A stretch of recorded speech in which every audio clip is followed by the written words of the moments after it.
Welcome to my dream home construction.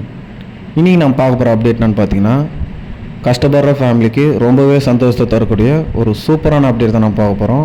அதாவது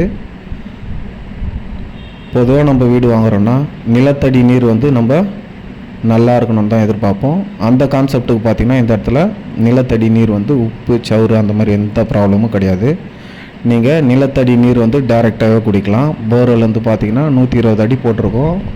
அதில் 30 அடிலேயே உங்களுக்கு தண்ணி வந்துடும். ஏன் 120 அடி போகிறோன்னா, வெயில் காலத்தில் நிலத்தடி நீர் மட்டன்றது 30 அடி டவுன் ஆகும். அதனால் நம்ம 120 அடி போட்டோன்னா ஃப்யூச்சரில் உங்களுக்கு தண்ணி ப்ராப்ளம் எதுவும் இருக்காது. இந்த வீடு பார்த்திங்கன்னா 1050 சதுரடி லேண்ட் ஏரியாவில் 900 சதுரடி கன்ஸ்ட்ரக்ஷன் பண்ணி ரெடியாக இருக்க ஒரு அழகான நார்த் ஃபேஸிங் பிளாட் பார்த்திங்கன்னா மேற்கு வாசலில் வரும். என்ட்ரன்ஸ் ஆகிறது பார்த்திங்கன்னா உங்களுக்கு நார்த்து சைடில் பிளான் பண்ணியிருக்கோம். வீடு ஆல்மோஸ்ட் எல்லா ஒர்க்குமே முடிச்சு நீங்கள் நாளைக்கே கூடிய ஸ்டேஜில் ரெடியாக இருக்குது. இந்த ப்ராப்பர்ட்டி எங்கே அமைஞ்சிருக்குன்னு பார்த்தீங்கன்னா, நீங்கள் சென்னையிலேருந்து வரும்போது ரைட் சைடில் வரும். இந்த பஜ்ரங் இன்ஜினியரிங் காலேஜுக்கு அப்படியே பேக் சைடில் இந்த ப்ராப்பர்ட்டி அமைஞ்சிருக்கு. ஸ்டேஷன்லேருந்து எக்ஸாக்டாக ஒரு 2.25 கிலோமீட்டர் டிஸ்டன்ஸில் இந்த ப்ராப்பர்ட்டி அமைஞ்சிருக்கு. வீடுன்றது ஒரு கனவுங்க. அந்த கனவை நிறைவேற்றி தரதுக்கு தான் my dream home construction builder Lokesh நான் இருக்கேன். வேப்பம்பட்டு என்னோடய சொந்த ஊர் தான். நான் தங்கியிருக்க வீடு, கன்ஸ்ட்ரக்ஷன், ஆஃபீஸ் எல்லாமே வேப்பம்பட்டு தான். நம்ம பிறந்து வளர்ந்த பூர்வீகமான சொந்த ஊர்லேயே தொழில் பண்ணிகிட்ருக்கோம். எத்தனையோ கன்ஸ்ட்ரக்ஷன் பார்க்க போகிறீங்க. என்னோடய கன்ஸ்ட்ரக்ஷனையும் ஜஸ்ட் விசிட் பண்ணுங்கள். தண்ணி நல்லா இருக்கான்னு செக் பண்ணி பாருங்கள். இதெல்லாமே செக் பண்ணி பார்த்து மனசுக்கு பட்டதுன்னா உங்களுக்கு கடவுள் புண்ணியத்தில் நல்லபடியாக பண்ணித்தரலாம். இப்போ ரெடியாக இருக்க வீட்டுக்கும் அண்டர் கன்ஸ்ட்ரக்ஷனில் நம்ம கட்ட போகிற வீட்டுக்கும் ஒரு சின்ன டிஃப்ரெண்ட் தான். இப்போ நீங்களே ரெடியாக இருக்க வீடு பார்க்குறீங்கன்னா உங்களுக்கு சில சஜஷன் தோணும். பொதுவாக ஒரு ஆப்ஷன், ஒரு சிம்பிள் கான்செப்ட் என்னான்னு பார்த்தீங்கன்னா, சுவிட்ச் போர்டு ஒரு இடத்துல இருக்கும். இதை சேஞ்ச் பண்ணி எங்களுக்கு இந்த இடத்துல பண்ணி கொடுங்கன்னா ரெடியாக இருக்க வீட்டில் நம்ம பண்ண முடியாது.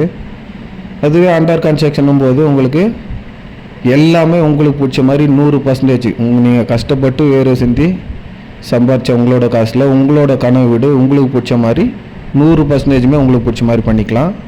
நம்மக்கிட்ட எல்லா டைப்லையுமே வீடுங்க ரெடியாகவும் இருக்குது. எல்லா வாசல்லையும் இருக்குது. கிழக்கு வாசல், வடக்கு வாசல், மேற்கு வாசல், தெற்கு வாசல், east facing, north facing, west facing, south facing எல்லா ஃபேஸிங்லேயுமே நம்மக்கிட்ட ரெடியாகவும் இருக்குது.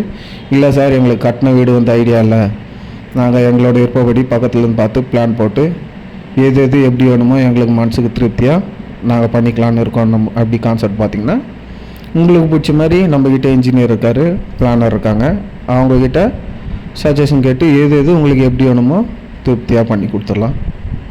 ஒன்றும் இல்லைங்க, நான் சம்பாரித்து நம்ம ஒன்றா எடுத்துகிட்டு போயிட்டு போகிறோம். ஒன்றும் கிடையாது. இருக்கிற வரைக்கும் இருந்துட்டு நம்ம போக வேண்டியதான். இன்னொன்று பார்த்திங்கன்னா, இந்த உலகமே ஒரு வாடகை வீடு தான். நம்ம இருக்கிற வரையும் இருந்துட்டு காலி பண்ணிட்டு தான் போக போகிறோம் லாஸ்ட்டில். இதில் நடுவில் நம்மளுக்கு போட்டி பொறாமல் ஏன் பணம் இதெல்லாம் ஒன்றுமே கிடையாது. நான் சம்பாரித்து நம்ம ஒன்றா எடுத்துகிட்டு போயிட்டு போகிறோம். இருக்கிற வரையும் நிம்மதியாக இருக்கணும். இருக்கிற தொழில் பண்ணுறதால இன்றைக்கி இந்த சின்ன வயசில் நல்லா இருக்கேன். எங்களோட சொந்த ஊரில் உங்களோட சொந்த வீடு கடவுள் புண்ணியத்தில் உங்களுக்கு நல்லபடியாக அமையணுமா? வாங்கிறது அடுத்த கட்டங்க, பாருங்கள்.